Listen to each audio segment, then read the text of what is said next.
Hãy cứ vui lên từng ngày bạn ơi, buồn cũng sẽ vơi, ngày tháng ta thảnh thơi.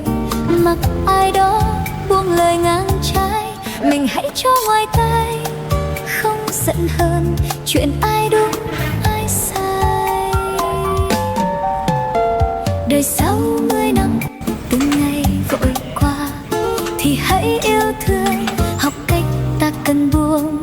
Đời vô ngã sang giàu tất cả, rồi cũng tan thành cho ta mỉm cười chọn sống.